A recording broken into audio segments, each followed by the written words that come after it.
Hello friends, welcome back to law in Telugu video series. ఈరోజు వీడియోలో భారతీయ న్యాయ సంహితలోని సెక్షన్ 303 థెఫ్ట్ గురించి మాట్లాడుతున్నాం మనం. సో ముందుగా ప్రాబ్లం చూడండి. Who ever intending to take డిజానెస్ట్లీ any property out of the position of any person without that persons consent moves that property in order to such taking is said to commit theft. So ఎవరైనా ఒక వ్యక్తి యొక్క స్వాధీనంలో ఉన్నటువంటి ప్రాపర్టీని ఆ వ్యక్తి యొక్క అంగీకారం లేకుండా డిజానెస్ట్గా తీసుకోవాలనే తలంపుతో ఆ ప్రాపర్టీని కానీ మూవ్ చేసినట్లయితే moves that property in order to such taking. So అలా తీసుకోవాలనే తలంపుతో ఆ ప్రాపర్టీని కానీ అతని కన్సెంట్ లేకుండా అతని స్వాధీనంలో ఉన్న ప్రాపర్టీని మూవ్ చేసినట్లయితే థెఫ్ట్ అంటాం. సో పొజిషన్ అంటే ఏంటంటే ఇక్కడ ఓనర్షిప్ గురించి మాట్లాడదు, కేవలం స్వాధీనంలో. సపోజ్ ఎవరిదైనా ప్రాపర్టీ వేరే ఒక వ్యక్తి కొట్టేశాడు అనుకుందాం. సో అతని నుంచి దొంగిలించి తన స్వాధీనంలో పెట్టుకున్నాడు. ఇప్పుడు బి నుంచి ఎవరైనా ఆ ప్రాపర్టీని దొంగిలించినట్లయితే బి ఆ వ్యక్తిని క్వశ్చన్ చేయొచ్చు అన్నమాట, ఎవరైతే బి నుంచి దొంగిలిస్తున్నారో. ఎందుకంటే బి ఓనర్ కాకపోయినప్పుడు కూడా ఇతని స్వాధీనంలో నుంచి ఈ వ్యక్తి దొంగిలించాడు కాబట్టి ఇతనికి ఆ హక్కు ఉంటుంది. ఇక్కడ ఓనరే అవ్వాల్సిన అవసరం లేదు. అందుకనే కేవలం ఇక్కడ పొజిషన్ గురించే మాట్లాడతానమాట. సో మన స్వాధీనంలో ఉంటే చాలు. లేదు వేరొక వ్యక్తి మన ఇంట్లో అతని సొమ్ము మన ఇంట్లో కొన్ని రోజులు పెట్టేళ్ళాడు అనమాట. సో మన దగ్గర నుంచి ఆ ప్రాపర్టీ ఏమైనా దొంగిలించినట్లయితే ఆ వ్యక్తికి అగెనెస్ట్గా చర్యలు తీసుకోవచ్చు అనమాట. రైట్. సో మన కన్సెంట్ లేకుండా మన స్వాధీనంలో ఉన్న ఏదైనా ప్రాపర్టీని డిజానెస్ట్లీ తీసుకోవాలన్నమాట అది. రైట్. అప్పుడు మాత్రం థెఫ్ట్ అవుతుంది. డిజానెస్ట్లీ అంటే ఒక వ్యక్తికి అక్రమంగా ఒక వ్యక్తి నష్టం చేకూరుస్తూ మరొక వ్యక్తి అక్రమంగా లబ్ధి పొందుతున్నట్లయితే దాన్ని డిజానెస్ట్లీ అంటాం అనమాట. ఆ పనిని డిజానెస్ట్గా చేశారంటాం అనమాట. రైట్. సో సపోజ్ ఒక టీ షాప్ దగ్గరికి వెళ్ళినా అక్కడ న్యూస్ పేపర్ ఉందనుకుందాం. సో అది కన్స్ట్రక్టివ్గా ఇప్పుడు అతని చేతిలో లేకపోయినప్పటికీ ఏంటంటే టీ షాప్ ఓనర్ చేతిలో లేనప్పటికీ అక్కడ బెంచ్ మీద లేదా ఇంకో చోట అక్కడ పేపర్ ఉందనుకుందాం, లేదా ఏదైనా మ్యాగజైన్ ఉందనుకుందాం. సో అది నేను అతని అంగీకారం లేకుండా అతని కన్స్ట్రక్టివ్ పొజిషన్లో ఉన్న మ్యాగజైన్ న్యూస్ పేపర్ నా చేతిలో నేను తీసుకున్నా. రైట్. సో అతని కన్సెంట్ లేదు, బట్ అతని స్వాధీనంలో ఉన్న ప్రాబ్లం నేను తీసుకున్నాను అనమాట. ఆ మూవల్ థింగ్ని తీసుకున్నప్పుడు ఏంటంటే అది థెఫ్ట్ అవుతుందంటే థెఫ్ట్ కాదు. ఎందుకంటే నేను డిజానెస్ట్గా తీసుకోవాలి. నాకు లబ్ధి చేకూరాలని అతను నష్టం చేకూరాలనే ఉద్దేశం నాకు అక్కడ లేదనమాట. నేను ఎందుకు తీసుకున్నాను, జస్ట్ చదివేసి మళ్ళీ అక్కడ పెట్టేయడానికి తీసుకున్నాను అనమాట. రైట్. సో ఇలాంటి మళ్ళీ థెఫ్ట్ కావాలంటే అలా కాకుండా నేను దాన్ని అక్కడ నుంచి తీసుకొని వెళ్ళిపోవాలి, అతనికి నష్టం చేకూర్చాలనే ఉద్దేశంతో కానీ నేను తీసుకున్నట్లయితే అది థెఫ్ట్ అవుతుందన్నమాట. Right. So that is theft. So థెఫ్ట్కి మెయిన్ ఇంగ్రీడియంట్స్ ఏంటంటే అది మూవబుల్ ప్రాపర్టీ అయి ఉండాలి. ఇంకొకటి ఆ ప్రాపర్టీ ఒక వ్యక్తి యొక్క పొజిషన్లో ఉండాలి. రైట్. అలాగే ఆ వ్యక్తి యొక్క కన్సెంట్ లేకుండా, వితౌట్ దట్ పర్సన్స్ కన్సెంట్ ఆ ప్రాపర్టీని కానీ ఎవరైనా తీసుకున్నట్లయితే, మూవ్ చేసినట్లయితే, right, removing that property from that position అయినట్లయితే దాన్ని థెఫ్ట్ అంటున్నాం. ఈ కీవర్డ్స్ అర్థమైపోతే మనకి డెఫినేషన్ మొత్తం ఈజీగా అర్థమవుతుంది అనమాట. ఇక్కడ మనకి కొన్ని ఎక్స్ప్లెనేషన్ ఉన్నాయి, చూడండి అవి. First explanation, a thing so long as it is attached to the earth not being movable property is not subject of theft. So భూమికి అది అటాచ్ అయి ఉన్నంత కాలం ఏదైనా ఒక వస్తువు అది మూవబుల్ ప్రాపర్టీ కానందువల్ల, చరాస్తి కానందువల్ల అది సబ్జెక్ట్ ఆఫ్ థెఫ్ట్ అని అనలేమన్నమాట. It is not a subject of theft. So theft చేయడానికి వీలు లేని థింగ్ అవుతుందన్నమాట అది. Right. But it becomes capable of being subject of theft as soon as it is severed from the earth. ఎప్పుడైతే మనం భూమి నుంచి దాన్ని వేరు చేస్తామో ఆ నిమిషం అది ఏంటంటే సబ్జెక్ట్ ఆఫ్ థెఫ్ట్ అయిపోతుంది అనమాట. సో అది దొంగిలించగలిగిన వస్తువు కింద మారుతుంది అనమాట. ఒక చెట్టు ఉందన్నమాట. ఆ చెట్టు ఏంటి, భూమికి అటాచ్ అయినంత కాలం ఏంటంటే దాన్ని మనం కదిలించలేము, అది మూవబుల్ ప్రాపర్టీ కాదు కాబట్టి అది సబ్జెక్ట్ ఆఫ్ థెఫ్ట్ కాదనమాట. ఎప్పుడైతే మనం ఆ చెట్టుని కట్ చేస్తామో, భూమి నుంచి వేరు చేస్తాం, ఆటోమేటిక్గా అది సబ్జెక్ట్ ఆఫ్ థెఫ్ట్ అవుతుందన్నమాట. మనం దాన్ని దొంగిలించడానికి స్కోప్ ఉంటుంది. Right. Explanation 2, a moving effected by the same act which effects the severance may be a theft. So ఏ చర్య ద్వారా అయితే మనం భూమి నుంచి దాన్ని వేరు చేస్తున్నామో అదే చర్య ద్వారా దాన్ని మనం కదిలించినట్లయితే థెఫ్ట్ అవుతుందని చెప్తున్నాను సింపుల్గా. సపోజ్ ఏదైనా ఒక చెట్టు ఉందన్నమాట. ఆ చెట్టున ఉన్న పండుని మనం కట్ చేసాం అనమాట, ఇలా చేత్తో కోసి నోట్లో వేసుకున్నాం. రైట్. సో ఆటోమేటిక్గా మన చర్య ఏదైతుందో ఆ పన్నును మనం ఏ చర్య ద్వారా దాన్ని వేరు చేస్తున్నామో అదే చర్య ద్వారా నోటి దగ్గర తీసుకొస్తున్నాం ఆ పన్నుని. సో ఇది థెఫ్ట్ అవుతుందన్నమాట. లేదంటే సపోజ్ ఒక చెట్టు మీద మామిడి పండు ఉంది, దాన్ని మనం వేరు చేసాం అనమాట ఒక కర్రతో, అది కింద పడింది. సో కింద పడిన పండును మనం తీసుకున్నాం అనమాట. రైట్, ఈ రెండు యాక్ట్లు అనమాట, వేరు చేయటం ప్లస్ మన చేతిలోకి తీసుకొని వెళ్ళటం, ఈ రెండు కలిపి సేమ్ యాక్ట్ కింద కన్సిడర్ చేస్తాం. దట్ వన్ ఈజ్ థెఫ్ట్ అనమాట. రైట్. ఎక్స్ప్లెనేషన్ 3 చూడండి. A person is said to cause a thing to move by removing an obstacle which prevented it from moving or by separating it from any other thing as well as by actually moving it. So ఇక్కడ ఏం చెప్తున్నారు? A person is said to cause a thing to move, ఒక వస్తువుని అది కదిలేలాగా ఒక వ్యక్తి చేశాడని ఎప్పుడు చెప్తామంటే by removing an obstacle which prevented it from moving. ఏదైనా ఒక వస్తువు ఉన్నదనమాట, ఆ వస్తువు కదలకుండా ఉండేందుకు మనం ఏదైనా అడ్డు పెట్టాం అనుకుందాం. ఎప్పుడైతే మనం ఈ అడ్డుగా ఉన్నటువంటి అబ్స్టాకిల్ని మనం తొలగిస్తామో ఆటోమేటిక్గా ఆ వ్యక్తిని ఆ థింగ్ని మనం మూవ్ చేసినట్లుగా భావిస్తాం అనమాట, చెప్పడం జరుగుతుంది. అలాగే by separating it from any other thing, లేదంటే వేరే ఇంకా దేనికైనా అది అటాచ్ అయింది అనుకుందాం అనమాట, దాని నుంచి దీన్ని వేరు చేసినప్పుడు ఆటోమేటిక్గా ఆ వస్తువుని మనం మూవ్ చేసినట్లుగా చెప్తాం అనమాట. లేదంటే బై యాక్చువల్లీ మూవింగ్ ఇట్, లేదంటే ఆ వస్తువుని డైరెక్ట్గా మనం మూవ్ చేసినప్పుడు ఆ వస్తువుని మనం మూవ్ చేసినట్లుగా చెప్తాం అనమాట. So A person is said to cause a thing to move, ఆ వస్తువు కదిలేటట్లు చేసామని చెప్తారనమాట. ఒక డోర్ ఉందనమాట, ఆ డోర్ పెట్టాము, ఆ వస్తువు అక్కడి నుంచి కదలకుండా దానికి అడ్డుగా అది పెట్టాం అనమాట. ఎప్పుడైతే మనం ఆ డోర్ని తీసేస్తామో ఆటోమేటిక్గా మనం ఏం చెప్తాం, ఆ వస్తువు కదిలేటట్లు చేసామని చెప్తాం అనమాట ఆ వ్యక్తిని. లేదా గోడకి అటాచ్ చేసింది, లేదా ఒక సైకిల్ ఉంది, అక్కడ ఒక పోల్ ఉంటే ఆ పోల్కి చైన్ వేసి నేను కట్టేసాను అనమాట. ఎప్పుడైతే ఆ పోల్ నుంచి ఆ సైకిల్ ఏదైతుందో దాన్ని మనం సపరేట్ చేస్తాము, ఆ చైన్ తొలగిస్తాము, ఆటోమేటిక్గా ఆ వస్తువు కదిలేలా చేసామని చెప్పి ఆ వ్యక్తి ఆ వస్తువుని కదిలేలా చేశాడని చెప్తాం అనమాట. Right.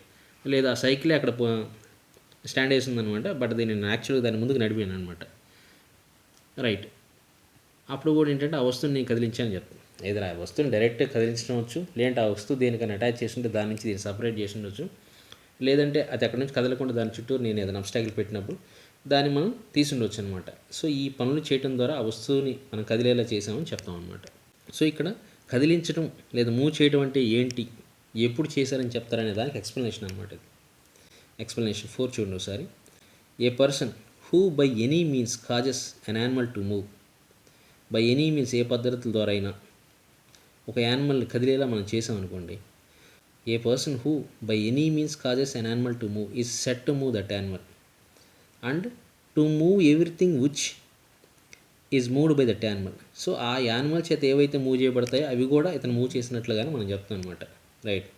In consequence of the motion so cause, మనం ఏదైతే దాంట్లో మోషన్ కలిగించామో దాని కారణంగా ఈ యానిమల్ మూవ్ అయింది, ఈ యానిమల్తో పాటు ఏదైతే మూవ్ అవుతుందో దాన్ని కూడా ఏంటంటే మనం మూవ్ చేసినట్లుగానే భావిస్తాం అనమాట. సపోజ్ ఇప్పుడు ఒక ఎద్దు ఉన్నదనమాట, ఆ ఎద్దుని మనం కదిలేలా చేసినప్పుడు ఏంటంటే ఎద్దుకి అటాచ్ అయినటువంటి అంటే ఎద్దుల బండి ఏదైతే ఉందో ఆ బండి కూడా దీంతో పాటు మూవ్ అవుతుంది కాబట్టి దాన్ని కూడా మనం కదిలించినట్లుగానే భావిస్తాం అనమాట. రైట్. లేదు ఒక డాగ్ ఏదైనా ఉందనమాట, దానికి ఒక బెయిట్ చూపించేసి మనం దాన్ని మన వైపు ఆకర్షించామనుకోండి, దాన్ని ఇండ్యూస్ చేస్తాం మన వైపు వచ్చేలాగా, దాన్ని మెడలో ఏదైనా ఉందనుకోండి, సో దాన్ని కూడా మనం మూవ్ చేసినట్లుగానే. సో దానికి అటాచ్ అయ్యిండి అది ఏదైతే మూవ్ చేస్తుందో ఆ యానిమల్ దాన్ని కూడా మనం మూవ్ చేసినట్లుగా భావిస్తాం అనమాట. ఒక్క యానిమల్నే మూవ్ చేసినట్లు కాదనమాట, దాంతో మూవ్ అయ్యే ప్రతి దాన్ని కూడా మనం మూవ్ చేసినట్లుగా భావిస్తాం. సో ఆ పర్సన్ దాన్ని కూడా మూవ్ చేసినట్లు చెప్తాం అనమాట. ఎక్స్ప్లెనేషన్ 5 చూడండి. The consent mentioned in this section may be express or implied. So ఇక్కడ చెప్పిన కన్సెంట్ ఏంటంటే అది ఎక్స్ప్రెస్గా ఉండొచ్చు లేదా ఇంప్లైడ్గా ఉండొచ్చు, అంటే డైరెక్ట్గా ఉండొచ్చు ఇండైరెక్ట్గా ఉండొచ్చు అనమాట. May be given either by person in possession or by any person having for that purpose authority, either express or implied. ఏ వ్యక్తి స్వాధీనంలో అయితే ఆ వస్తువు ఉందో ఆ వ్యక్తి కన్సెంట్ ఇవ్వచ్చు అనమాట, లేదంటే ఆ పర్పస్ కోసం అలా కన్సెంట్ ఇచ్చేందుకు ఎవరికైతే ఎక్స్ప్రెస్గా లేదా ఇంప్లైడ్గా ఎవరికైతే అథారిటీ ఉంటుందో ఆ వ్యక్తి అయినా ఇవ్వచ్చు అనమాట కన్సెంట్. సో ఏదైనా ఎవరి పొజిషన్లో ఉందో ఆ వ్యక్తి ఇవ్వచ్చు, లేదా ఎవరికైతే ఎక్స్ప్రెస్ కానీ ఇంప్లైడ్ కానీ అలా కన్సెంట్ ఇచ్చే అథారిటీ ఎవరైతే ఉందో ఆ వ్యక్తి అయినా కన్సెంట్ ఇవ్వచ్చు అనమాట. సో ఈ ఎలిమెంట్స్ అన్నీ మనం ఫుల్ఫిల్ అవ్వాలన్నమాట థెఫ్ట్ అనే ఒక నేరం జరిగిందని మనం చెప్పాలంటే.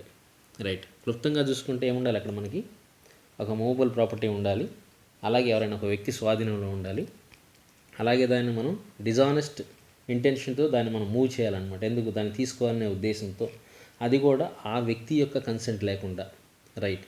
సో అలాగని చేసినట్లయితే అది థెఫ్ట్ జరిగిందని చెప్తాం అనమాట. ఇక డిజానెస్ట్ అనే వాడికి చాలా ఇంపార్టెన్స్ ఉందన్నమాట. ఈ డిజానెస్ట్లీ అంటే మనకు ఒక ఫేమస్ కేసు ఉందన్నమాట, విఠల్ వర్సెస్ మహారాష్ట్ర కేసు ఒకటి ఉంది, స్టేట్ ఆఫ్ మహారాష్ట్ర కేసు. అందులో ఏం జరుగుతుందంటే, ఒక వ్యక్తి కంప్లైంట్ ఇవ్వడానికి పోలీస్ స్టేషన్కి వెళ్తాడనమాట. బట్ అక్కడ ఉన్నటువంటి అఫీషియల్స్ ఎవరైతే ఉంటారో వాళ్ళు చాలా నిర్లక్ష్యపూరితంగా వ్యవహరిస్తుంటారు. కొంతమంది పడుకొని నిద్రపోతూ ఉంటుంటారు. సో ఇతను ఎప్పుడైతే కంప్లైంట్ గురించి మాట్లాడతారో వాళ్ళకి ఇరిటేట్ చేసినట్లుగా భావించేసి ఇతనే మళ్ళీ అబ్యూజ్ చేస్తారనమాట. సో అతనికి ఏం చేయాలో తెలియక ఇక్కడ ఉన్నటువంటి సిచ్యువేషన్ పై అధికారులకు తెలియచేయాలనే ఉద్దేశంతో హ్యాండ్ కప్స్ ఏవైతే ఉంటాయి స్టేషన్లో, వాటిని అక్కడ నుంచి రిమూవ్ చేసేసి వాటితో పాటు అక్కడికి వెళ్తారు. అంటే అవి తీసుకుంటున్నా కూడా వాళ్ళు ఆపే స్థితిలో అక్కడ లేరు, అంత నిర్లక్ష్యంగా ఉన్నారని చెప్పాలని తన ఉద్దేశం అనమాట. తీసుకొని వెళుతూ ఉండి ఏంటంటే దారిలో అతను అప్రహెండ్ చేస్తారు. అతను అరెస్ట్ చేసేసి అతని మీద థెఫ్ట్ కేసు ఫైల్ చేస్తారనమాట. సో థెఫ్ట్ కేసు పెట్టిన తర్వాత అతను కోర్టు ముందుకు వెళ్ళినప్పుడు ఏంటంటే, యాక్చువల్గా ఇతనికి డిజానెస్ట్లీ అంటే ఏం చెప్పాం, రాంగ్ఫుల్ లాస్ ఉండాలి, ఒకరికి రాంగ్ఫుల్ గెయిన్ ఉండాలన్నమాట. ఈ కేసులో ఏంటంటే అతనికి వచ్చే లబ్ధి ఏం లేదు, రైట్. సో ఇక్కడ అతనికి దాన్ని దొంగిలించాలనే ఉద్దేశం ఎటువంటి అతను దాన్ని తీసుకోలేదన్నమాట. అక్కడ నుంచి ఇక్కడున్న సిచ్యువేషన్ తెలియపరచాలనే ఉద్దేశంతో నాకు తీసుకున్నాడు కాబట్టి థెఫ్ట్ అనేది ఇక్కడ వీలు పడదనమాట ఫైల్ చేయడానికి ఇతనికి అగ్నెస్ట్గా అని చెప్పేసి చెప్పడం జరిగిందనమాట, రైట్. సో ఈవెన్ దో అది పోలీస్ పొజిషన్లో ఉన్నప్పటికీ, పోలీస్ స్టేషన్ పరిధిలో ఉన్నప్పటికీ, అలాగే అక్కడ ఉన్నటువంటి ఎస్హెచ్ఓ యొక్క పర్మిషన్ లేకుండా తీసుకున్నప్పటికీ కూడా అతనికి ఇంటెన్షన్ లేని కారణంగా ఇది థెఫ్ట్ అవ్వట్లేదు అనమాట. ఇక్కడ స్వాధీనం అని మనం ఎలా చెప్తామంటే, అంటే ఒక కొలనుకి సంబంధించి ఇందులో చేపలు ఏం చేస్తున్నాయంటే ఆ పక్కన ఉన్నటువంటి చెరువులోంచి ఈ పక్కన ఉన్న పిల్లకారులోకి అటు ఇటు రాకపోకలు ఫ్రీగా జరుగుతున్నాయి. సో ఎటువంటి డిస్టర్బెన్స్ లేకుండా అటు ఇటు మూవ్ అవుతుంది.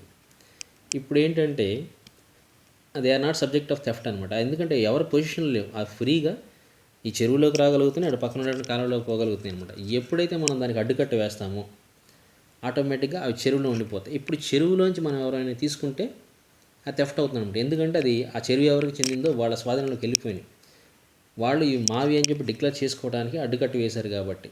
అలా కాకుండా అడ్డుకట్ట లేకుండా ఆ చేపలు ఏవైతే ఉన్నాయో కాలువలోకి ప్లస్ చెరువులోకి ఫ్రీగా అటు ఇటు తిరుగుతున్నట్లయితే వాటిని అతను తన పొజిషన్లో ఉంచుకోవాలని ఇంటెన్షన్ అతనికి లేదు కాబట్టి, అవి ఎవరి స్వాధీనం లేవు కాబట్టి, స్వాధీనం లేకపోతే అక్కడ థెఫ్ట్ అనేది జరగదు కదా. సో దాన్ని కన్సిడర్ చేయమన్నమాట, రైట్. ఆ మూమెంట్ ఎప్పుడైతే అతను అడ్డుకట్ట వేస్తాడో ఆటోమేటిక్గా అతని ఇంటెన్షన్ ఏంటి, ఇవి నా పొజిషన్లో ఉన్నాయని డిక్లేర్ చేయడం అనమాట. అది నథింగ్ బట్ అప్పుడు ఏంటంటే పొజిషన్లో నుంచి అతని కన్సెంట్ లేకుండా తీసుకోవడం అవుతుంది అనమాట, రైట్. సో థెఫ్ట్ ముఖ్యంగా ఏంటంటే, థెఫ్ట్ అనేది it is an offence against possession. So స్వాధీనానికి అగెన్స్ట్గా, అది ఓనర్షిప్కి సంబంధించింది కాదు, అది ఎవరి స్వాధీనంలో అయినా ఉండనివ్వండి, రైట్. కొన్ని ఇలిస్ట్రేషన్స్ ఉన్నాయి చూడండి, అవి చూస్తే మీకు ఇంకా క్లారిటీ వస్తుంది. ఏ cuts down A tree on జడ్స్ ground with intention of dishonestly taking the tree out of the జడ్స్ position without జడ్స్ consent. Here as soon as a has సెవర్డ్ the tree in order to such taking a has complete theft. In order to such taking, ఆ డిజానెస్ట్గా తీసుకోవాలనే ఉద్దేశంతో కొట్టేసినట్లయితే ఆ చెట్టుని, అదేమంటే theft అవుతుంది అనమాట. ఎందుకంటే అది జడ్ పొజిషన్లో ఉంది, జడ్ యొక్క కన్సెంట్ లేకుండా నేను ఆ చెట్టుని కొట్టేస్తాను అనమాట. ఎందుకు కొట్టేస్తున్నాను, with intention of dishonestly taking, డిజానెస్ట్గా తీసుకోవాలి అని చెప్పేసి. డిజానెస్ట్ అంటే అతనికి నష్టమే కదా, అతని నేల మీద ఉన్నటువంటి చెట్టు నేను కొట్టేసి నేను తీసుకుంటే నాకు లాభం వస్తుంది కదా. సో అలాంటి తలంపుతో నేను రిమూవ్ చేశాను కాబట్టి ఆటోమేటిక్గా అది థెఫ్ట్ అవుతుంది అనమాట, రైట్. నెక్స్ట్ వన్ చూడండి. A puts a bait for the dogs in his pocket and thus induces Jed's dog to follow it. Here, if A's intention to be dishonestly to take the dog out of the Jed's position without Jed's consent, A has committed theft as soon as Jed's dog has begun to follow. So ఇక్కడ చూడండి, ఇక్కడ as soon as zeds dog has began to follow A. Suppose నేను దానికి ఒక chicken ముక్కో లేదంటే ఇంకేదైనా ఆశ చూపించాను అనమాట.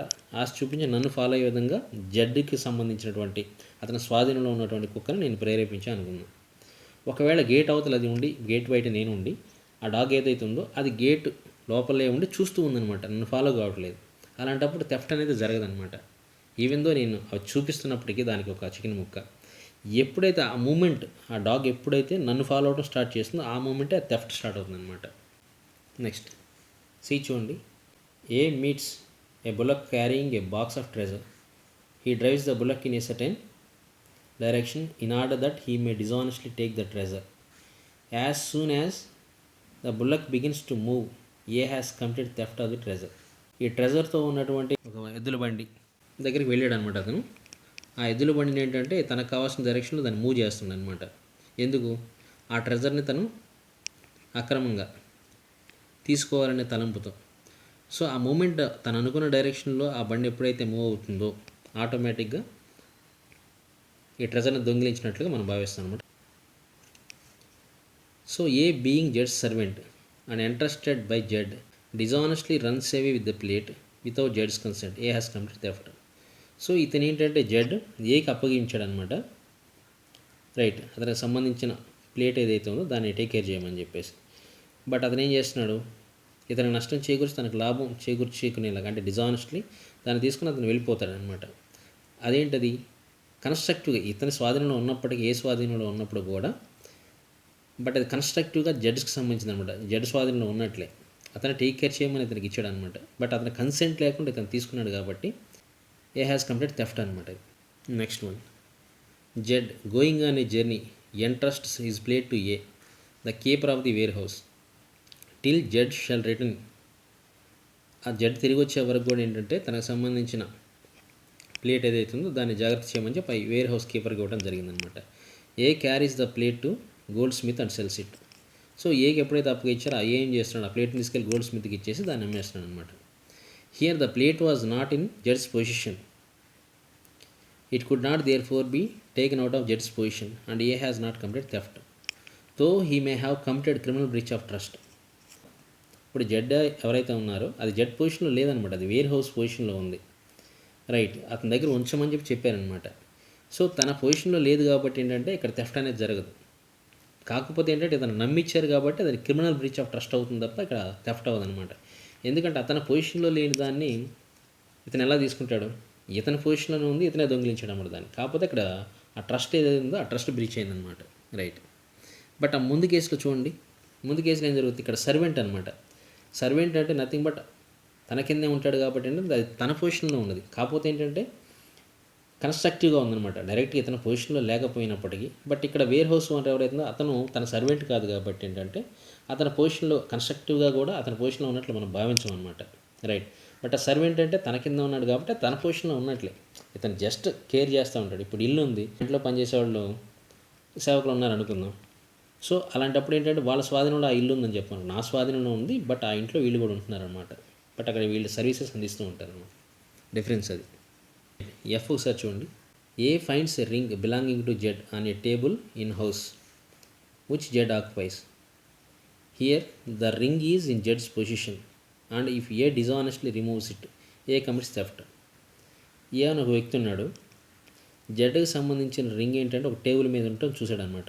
ఈ టేబుల్ ఎక్కడ ఉందంటే జెడ్కి సంబంధించిన ఇంట్లో ఒక టేబుల్ మీద ఆ రింగ్ ఉందన్నమాట. సో ఈ రింగ్ జెడ్ పొజిషన్లో ఉన్నట్లే. ఇప్పుడు కానీ ఏ అనే ఒక వ్యక్తి కానీ డిజానెస్ట్లీ దానిగా రిమూవ్ చేసినట్లయితే ఏ థెఫ్ట్ చేసడం మనం చెప్తాం అనమాట. Next, A finds A ring lying on the high road not in the position of any person.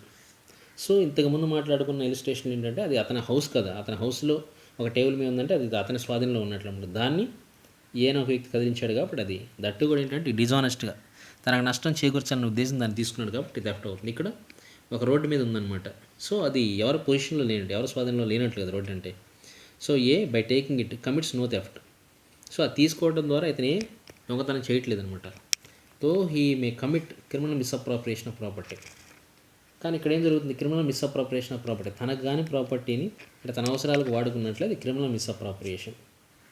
Right, ఎందుకు అలా కానీ ఏదైనా దొరికినట్లయితే ఏం చేయాలి? అతను ప్రాపర్ అథారిటీ ఎవరైతే ఉన్నారో కన్సర్న్ అథారిటీస్కి దాన్ని అప్పచెప్పాలన్నమాట. సో వాళ్ళు ట్రూ ఓనర్ ఎవరైతే ఉన్నారో అతన్ని ఫైండ్ అవుట్ చేసి వాళ్ళకి వీళ్ళు తిరిగి అప్పచెప్పడం జరుగుతుంది అనమాట. రైట్, నెక్స్ట్ వన్ చూడండి. H A sees a ring belonging to Z lying on a table in the జెడ్స్ house not venturing to misappropriate the ring immediately for fear of search and detection. A hides the ring in a place where it is highly improbable that it will ever be found by Z with the intention of taking the ring from the hiding place and selling it when the loss is forgotten. Here A at the time of the first moving the ring commits theft. ఎందుకంటే జడ్కి సంబంధించిన ring పడి ఉంటుంది, అది చూశాడు అనమాట table మీద. So దాన్ని అతను తీసుకున్నాడు అనమాట. బట్ ఇమీడియట్గా దాన్ని మిస్అప్రాప్రియేట్ చేయాలని అతను అనుకోవట్లేదు, ఎందుకంటే వెంటనే అక్కడ సెర్చ్ చేసి డిటెక్ట్ చేయడానికి స్కోప్ ఉంటుంది కాబట్టి. సో అందువల్ల ఏంటంటే ఎవరు కనిపెట్టలేని ప్లేస్ ఏదైతే ఉందో ఆ ఇంట్లోనే ఆ ప్లేస్లో దాన్ని దాచి తర్వాత ఎప్పుడైనా వీళ్ళందరూ మర్చిపోయినప్పుడు దాన్ని తీసి దాన్ని అమ్ముకుందాం అనే తలంపుతో, సో దాన్ని మూవ్ చేస్తున్నప్పుడు అతనికి ఆ ఇంటెన్షన్ ఉందన్నమాట, తర్వాత ఎప్పుడైనా దాన్ని వాడుకోవాలి. ఆ మూమెంట్ ఎప్పుడైతే అతను మూవ్ చేస్తున్నాడో అప్పుడే అతను థెఫ్ట్ కమిట్ అయినట్టుగా మనం చెప్తాం అనమాట. సో దొంగతనం చేసినట్లుగా మనం భావిస్తాం అనమాట. Right. Next one, A delivers his watch to Z, A jeweller, to be regulated. Z carries it to his shop. A not owing to the jeweler any debt for which the jewelry might lawfully detain the watch as security. He enters the shop openly and takes his watch by force out of Jed's hand, carries it away. Here A, though he may have committed criminal trespass and assault, he has not committed theft, in as much as what did was not done dishonestly. Right. ఇక్కడ ఏం జరుగుతుంది, ఏ అనే ఒక వ్యక్తి తన watch నుండి జడ్కి ఒక జ్యువెలర్కి delivery చేస్తున్నాడు అనమాట. సో దాన్ని సరి చేయడం కోసం జెడ్ ఎవరైతే ఉన్నారో Z carries it to his shop, Z దాన్ని తన షాప్కి తీసుకెళ్ళాడు. ఏ అనే ఒక వ్యక్తి జ్యువెలర్ ఎవరైతే ఉన్నారో అతనికి ఎటువంటి అప్పు రుణపడలేడు అనమాట. సో అందువల్ల దీన్ని సెక్యూరిటీ పెట్టిన స్కోప్ లేదు. సో ఈ ఏ ఎవరైతే ఉన్నారో enters the shop openly and takes his watch by force out of the zeds hand. తనకి ఎటు రుణపడి లేడు కాబట్టి తన వాచ్ ఆ షాప్లో ఎంటర్ అయ్యి తన వాచ్ని తను తీసుకున్నాడు అనమాట. అని తీసుకొని బయటికి వెళ్ళిపోతున్నాడు. అతను ఏంటంటే థెఫ్ట్ అయితే చేయదనమాట, బట్ అది ట్రెస్పాస్ అవుతుంది, అసాల్ట్ అవుతుంది అనమాట. సో అతనికి డిజానెస్ట్ ఇంట్రెస్ట్ లేనంత వరకు అది కేవలం ట్రెస్పాస్ అసాల్ట్ అవుతుంది తప్ప ఏంటంటే థెఫ్ట్ అవ్వదన్నమాట. ఎందుకంటే తను ప్రాపర్టీ తను తీసుకుంటున్నాడు. కాకపోతే ఏంటంటే ఇక్కడ అతని అనుమతి లేకుండా అతని షాప్లోకి ఎంటర్ అయ్యాడు కాబట్టి ట్రెస్పాస్ అవుతుంది. బట్ ఈ ప్రాపర్టీ అయితే ఏంటంటే జడ్ది కాదు కాబట్టి అది ప్రాబ్లం లేదనమాట. ఎందుకంటే తనకు రుణపడి లేడు కాబట్టి సెక్యూరిటీగా పెట్టుకునే వెసులుబాటు కూడా అతనికి లేదనమాట ఉంచుకోవడానికి, తన ప్రాపర్టీ కదా. Right. If A owes money to Jed for repairing the watch, and if Jed retains the watch lawfully as security for the debt, A takes the watch out of Jed's possession with the intention of depriving Jed's of the property as security for his debt. He commits theft in as much as he takes it dishonestly. ఇక్కడ ఏం జరుగుతుందంటే తన వాచ్ని repair చేయడానికి Z షాప్కి తీసుకెళ్ళాడు అనమాట. So తను repair చేశాడు అనుకుందాం, జెడ్కి ఏ డబ్బులు రుణపడి ఉన్నాడు, ఆ రిపేర్కి సంబంధించి అమౌంట్ చెల్లించాను అనమాట. ఇతను చెల్లించిన కారణంగా ఆ అప్పుకు సంబంధించి ఏంటంటే ఈ వాచ్ని సెక్యూరిటీగా పెట్టుకున్నాడు అనుకుందాం అనమాట. సో ఆ అమౌంట్ పే చేసి తీసుకుంటే ఏంటంటే అతను నిజాయితీగా ఉన్నట్టు అనమాట. లేకపోతే ఏంటంటే తనకు నష్టాన్ని చేకూరుస్తూ ఆ అమౌంట్ పే చేయకుండా తను ఆ వాచ్ని తను తీసుకున్నాడు అనుకుందాం. అప్పుడు ఏంటంటే హీ కమిట్స్ థెఫ్ట్ అని చెప్తాను అప్పుడు. Again if A having పాన్డ్ his watch to Z takes it out of the zeds position without zeds consent, not having paid what he borrowed on the watch, he commits theft, though the watch is his own property in as much as he takes it dishonestly. Right. So ఇక్కడ ఏంటంటే తన property తన వాచ్ని తనఖా పెట్టాడు అనమాట జడ్కి. Right. అలాగే Z స్వాధీనం నుంచి ఆ వాచ్ని తీసుకుంటున్నాడు అనమాట జడ్ కన్సెంట్ లేకుండా.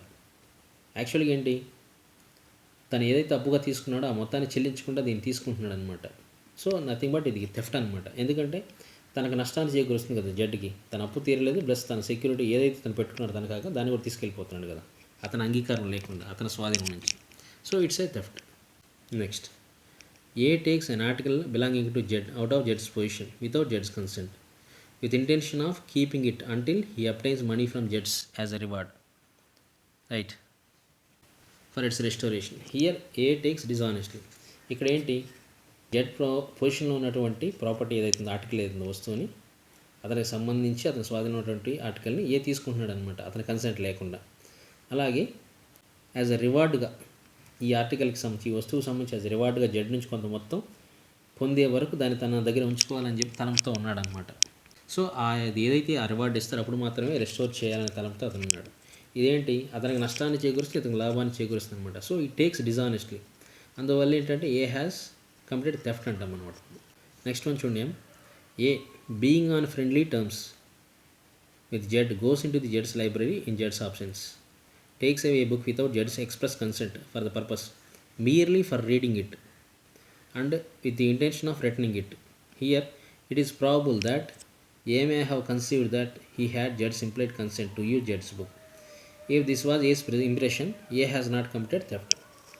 సో ఇక్కడ ఏస్ ఇంప్రెషన్ ఏంటి, ఏమిందో అతను నాకు డైరెక్ట్గా కన్సెంట్ ఇవ్వకపోయినప్పుడు కూడా ఏంటంటే వాళ్ళకు ఉన్నటువంటి ఫ్రెండ్లీ రిలేషన్ దృష్ట్యా అతను ఇంప్లాయిడ్గా తనకి కన్సెంట్ ఇచ్చినట్లుగానే దట్టు అతను ఆ బుక్ కూడా తీసుకెళ్తుంది ఇంటికి.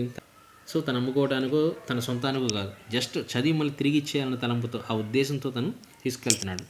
సో తన ఇంప్రెషన్ కూడా ఏంటంటే తన ఫ్రెండే కాబట్టి తను ఆటోమేటిక్గా తన కన్సెంట్ ఉన్నట్లుగా అతను భావించినంత మేరకు ఏంటంటే అతను థెఫ్ట్ చేసినట్లు కాదనమాట. రైట్. నెక్స్ట్ వన్ చూడండి. ఏ ఆస్క్స్ చారిటీ ఫ్రమ్ జడ్స్ wife. She gives A money, food and clothes which A knows to belong to Z her husband. Here it is probable that A may conceive that Jed's wife is authorized to give away alms. If this was A's impression, A has not committed theft. So చారిటీగా, so జడ్స్ wife ఎవరైతే ఉన్నారో ఆవిడని charity కింద ఏమైనా అడుగుతున్నాడు అనమాట, ఏదైనా ఇవ్వండి అని చెప్పేసి. ఈవిడ ఏం చేస్తుందంటే వాళ్ళకి సంబంధించి కొంత ఫుడ్, కొంత మనీ, క్లాత్స్ ఇవన్నీ ఇవ్వడం జరుగుతుంది అనమాట. అవన్నీ కూడా ఎవరికి సంబంధించినవి, జడ్కి సంబంధించిన అనమాట. రైట్. అంటే ఏకి విషయం తెలుసు అనమాట, అవన్నీ జడ్కి సంబంధించినవి అయినప్పటికి కూడా ఏ ఇట్లా ఏమని భావిస్తున్నాడు, జడ్స్ వైఫ్ ఎవరైతే ఉన్నా అంటే ఏ ఎవరినైతే అడిగారు ఆవిడకి, ఆవిడ ఎవరు నథింగ్ బట్ జడ్స్ వైఫే కదా, ఆవిడకి అథారిటీ ఉన్నట్లు ఎందుకు ఇవి ఇవ్వడానికి, ఈ ఫుడ్ కానీ మనీ కానీ క్లాత్స్ కానీ ఇవ్వడానికి ఆవిడకి అథారిటీ ఉన్నట్లుగా అతను కన్సీవ్ చేస్తున్నాడు, భావిస్తున్నాడు. అది అతని ఇంప్రెషన్ అయినట్లయితే అతను థెఫ్ట్ చేయలేదు. ఒకవేళ ఆవిడకి అథారిటీ లేదని అతనికి తెలిసి అవన్నీ తీసుకున్నట్లయితే అంటే అతను డిజానెస్ట్గా తీసుకుంటున్నట్లు అనమాట. సో అందువల్ల థెఫ్ట్ అవుతుంది. బట్ ఇక్కడ అయితే ఇంటెన్షన్ ఏంటి, ఆవిడకి అధికారం ఉండే ఇస్తుందని ఇతను కూడా భావిస్తున్నాడు కాబట్టి థెఫ్ట్ కాదనమాట. రైట్. నెక్స్ట్ వన్ చూడండి. ఏ ఈజ్ పారామోర్ ఆఫ్ జడ్స్ wife. She gives A valuable property which A knows to belong to her husband. So A అనే ఒక వ్యక్తి ఎవరు, జడ్ యొక్క వైఫ్ ఎవరైతుందో ఆవిడకి అక్రమంగా సంబంధం పెట్టుకున్న వ్యక్తి అనమాట, ఏ అనే ఒక వ్యక్తి. సో ఈ జడ్స్ వైఫ్ ఎవరైతున్నారో అవి ఏం చేస్తుంటే వాల్యుబుల్ ప్రాపర్టీ ఏదైతుందో అది ఏకి ఇస్తుంది అనమాట. A knows to belong to her husband Z. ఇది జడ్ వైఫ్కి సంబంధించింది కాదు, జడ్కి సంబంధించిన ప్రాపర్టీ అని చెప్పి ఏకి తెలుసు అనమాట. Okay. And to be such property as she has no authority from Z to give. So Z నుంచి ఇవిడికి ఎటువంటి అథారిటీ లేదనమాట ఆ ప్రాపర్టీని ఇవ్వడానికి. సో అథారిటీ లేకుండా ఇవిడ నాకు ఇస్తుంది అని చెప్పి ఏకి తెలుసు అనమాట. సో ఇక్కడ అతను ఏంటి, ఆ ప్రాపర్టీని డిజానెస్ట్గా తీసుకుంటున్నాడు అనమాట. రైట్. He takes డిజానెస్ట్లీ. అందువల్ల ఏంటంటే హీ కమిట్స్ థెఫ్ట్. సో చూడండి, థెఫ్ట్ యొక్క పరిధి ఎంతవరకు ఉందో చూడండి. అంటే ఒక వ్యక్తి యొక్క భార్య ఎవరైతే ఉన్నారో ఆవిడ ఆ వ్యక్తికి సంబంధించిన ఆస్తుల్ని తను ఎవరితో అయితే అక్రమ సంబంధం పెట్టుకుందో ఆ వ్యక్తికి తరలించినట్లయితే ఆ వ్యక్తి ఈవిడికి అథారిటీ లేదు అని తెలుసు, అలా ఏ వ్యక్తి అయితే తీసుకుంటాడో ఆ వ్యక్తి ఈ ప్రాపర్టీని దొంగిలించినట్లుగానే భావించి అతని మీద మనం కేసు పెట్టవచ్చు అనమాట. రైట్. నెక్స్ట్ వన్ చూడండి. A in good faith believing property belongs to Z to be A's own property. So ఏం చేస్తున్నాడు, జడ్కి సంబంధించిన ప్రాపర్టీ ఏదైతుందో to be A's own property, తన ప్రాపర్టీగా భావించేసి takes that property out of జడ్స్ పొజిషన్. సో జడ్ స్వాధీనం నుంచి ఆ ప్రాపర్టీని తీసుకుంటున్నాడు, ఎందుకంటే తన ప్రాపర్టీ అని నిజంగా బిలీవ్ చేస్తున్నాడు, నమ్ముతున్నాడు. Here A does not take dishonestly, so he does not commit theft. ఎందుకంటే అతను అలా బిలీవ్ చేసి నమ్ముతున్నాడు, అతనికి ఎటువంటి ఇంటెన్షన్ లేదన్నమాట, నెగిటివ్ ఇంటెన్షన్. సో ఇల్ ఇంటెన్షన్ లేదు, అందువల్ల అతను థెఫ్ట్ చేయలేదన్నమాట. ఇక్కడ సబ్సెక్షన్ 2 చూడండి. Who ever commits theft shall be punished with imprisonment of either description for a term. Either description అంటున్నారు. ఎయిదర్ డిస్క్రిప్షన్ అంటే సింపుల్ ఇంప్రిజన్మెంట్ ఇవ్వచ్చు లేదా రెగరస్ ఇంప్రిజన్మెంట్ ఇవ్వచ్చు. Right. For a term which may extend to 3 years. So 3 సంవత్సరాల వరకు అది కఠిన కారాగార శిక్ష ఇవ్వచ్చు, లేదంటే సాధారణ జైలు శిక్ష విధించవచ్చు అనమాట. ఆర్ విత్ ఫైన్, లేదంటే జరిమానా అయినా విధించవచ్చు, లేదంటే బోత్ రెండూ విధించవచ్చు అనమాట. In case second are subsequent conviction of any person under this section. ఏంటంటే ఇదే నేరానికి సంబంధించి మరలా ఇంకోసారి ఆ వ్యక్తి దోషిగా తేల్చబడితే, అంటే హ్యాబిచువల్ అఫెండర్స్ ఎవరైతే వాళ్ళ గురించి మాట్లాడుతున్నాం. He shall be punished with rigorous imprisonment for a term which shall not be less than 1 year. So అలాంటి వ్యక్తి అంటే హ్యాబిచువల్ అఫెండర్స్ విషయంలో సబ్సీక్వెంట్ కన్విక్షన్ వచ్చినప్పుడు ఆ వ్యక్తి రెగరస్ కఠిన కారాగార శిక్ష మాత్రం ఇవ్వాలి. ఇక్కడికి వచ్చేసరికి ఏంటంటే ఏదర్ డిస్క్రిప్షన్ అన్నాం కదా, ఏదైనా సాధారణ అయినా ఇవ్వచ్చు, కఠిన ఇవ్వచ్చు. బట్ సెకండ్ టైం చేసిన వాళ్ళకి విషయంలో కఠిన కారాగార శిక్ష మాత్రం ఇవ్వాలి. And which shall not be less than 1 year. తప్పకుండా 1 సంవత్సరం తక్కువ కాకుండా ఇవ్వాలి, అంటే 1 సంవత్సరం కంపల్సరీగా పడుతుంది అనమాట. But which may extend to 5 years. So 1 సంవత్సరం తక్కువ కాకుండా 5 సంవత్సరాల వరకు శిక్ష విధించాలి, మరియు జరిమానా కూడా అనమాట. బట్ ఫస్ట్ కేసులో ఏంటంటే which may extend to 3 years, అంటే అది నెల ఇవ్వచ్చు, 2 నెలలు ఇవ్వచ్చు, 3 నెలలు ఇవ్వచ్చు, ఎంత అయినా ఇవ్వచ్చు, అప్ టు 3 years. బట్ ఈ కేసులో అయితే ముందు వేయటమే 1 year వేస్తాం అనమాట. అప్ టు 5 years వరకు ఎంత అయినా వేయచ్చు, అవన్నీ అబోవ్ నుంచి. Right. Provided that in cases of theft where the value of the stolen property is less than 5,000 rupees and a person is convicted for the first time. So ఏ సందర్భాలలో అయితే ఆ దొంగిలించిన సొమ్ము యొక్క విలువ 5,000 రూపాయల కంటే తక్కువ ఉండి మరియు ఆ వ్యక్తి మొదటిసారి దోషిగా తేల్చబడినట్లయితే, shall upon return of the value of the property or restoration of the stolen property shall be punished with community service. So అలాంటి విషయంలో ఆ ప్రాపర్టీ ఎంత మొత్తం ఆ మొత్తం చెల్లించినా లేదంటే ఆ ప్రాపర్టీని వెనక్కి ఇచ్చేసినా సో కమ్యూనిటీ సర్వీస్ చేయవలసింది, అతనికి శిక్ష విధించవచ్చు. సో మీకు క్లియర్గా అర్థమైంది అనుకుంటున్నాను. మీకు ఏమైనా డౌట్స్ ఉంటే ఇంకా కామెంట్ చేయండి, నేను మీకు ఎక్స్ప్లెయిన్ చేస్తాను. కీవర్డ్స్ ఏంటో మనకి డిజానెస్ట్లీ, పొసిషన్, కన్సెంట్, మూవబుల్ ప్రాపర్టీ ముఖ్యంగా.